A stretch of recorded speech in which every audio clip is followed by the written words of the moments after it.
Hello guys, I'm back decorating another heart cake. This one is a 6-inch chocolate sponge with vanilla buttercream. And I use a mock Swiss meringue buttercream, but I'm sure you guys know that by now. I literally have been saying it every video. Anyway, you know I don't really like chocolate cake, but I can almost stomach chocolate and vanilla. I feel like the vanilla offsets that chocolatey flavor, but this isn't my cake, so it doesn't matter if I like it or not. Do you know what I mean? As of late, I've started cutting my layers in half, so I get 4 thinner layers rather than 2 chunky layers. And I'm loving it because the mock Swiss meringue tastes so good. I feel like you should get it in every single bite. So thinner layers equals a better cake to buttercream ratio, but that's just my preference. Onto the crumb coat. I'm actually crumb coating in buttercream rather than ganache this time because it's literally snowing where I'm at. Why is it snowing in January? I don't know, but it's so cold that this cake isn't going anywhere. It's not moving, it's not melting, so I didn't need to make ganache. For anyone wondering, the liquid that I poured onto the cake is called simple syrup, and there's more information on that, as well as the buttercream recipe and how to prepare your cakes before decorating in my ebook, which is dropping in 3 days, but you can pre-order it now. Anyway, on to the final coat. I mixed a bunch of different colours together to create this custom sage green, which is gorgeous and my favourite colour, if I may add. Like literally, my accent wall in my room is sage green. I'm obsessed with it. And my bestie makes fun of me. She's like, Jane, all you ever wear is green.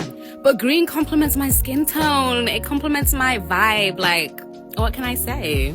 Now I'm curious. Everyone drop your favorite color in the comment section. I need to know.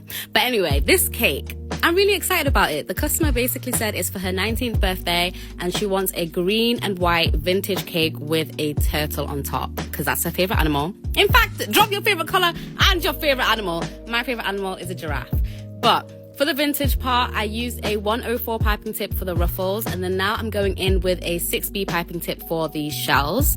I've said it before and I'll say it again, 6B is just that girl. Like, it gives the perfect shell. But if you want a video on my favorite piping tips, let me know and I'll try and do that as soon as I can. And then I went in with my number 14 to do these mini... Guys, I don't know the names. I don't know the names of these things. I do know the name of this thing though. These are drop lines and I had a few issues with this. They kept breaking. However, what I like to do is I'll just put the cake in the freezer for like 5 minutes and then I'll pick it off with a toothpick, as you can see me doing here, and it should come off really easily. And then I went in with a paintbrush just to remove any evidence of a mistake and carried on. Now for my favorite piping technique, a reverse shell border.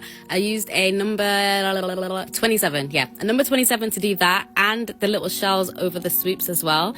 And now I went in with my number 14 tip again to do these swags. See, I do know the names. It's just, there's a lot of names, do you know what I mean? And my brain is only so big. So after the swags, I went on top with a 103 ruffle tip to do some ruffles, duh. Guys, if you've never done a vintage cake before, just make double the amount of buttercream because you're gonna need a lot of it. But I went back in with my 14 piping tip to do a reverse shell on top of those ruffles. She wanted a lot, so I'm doing a lot. And then a number 3 piping tip to do these mini hearts. I'm gonna leave all the piping tips that I used in the caption.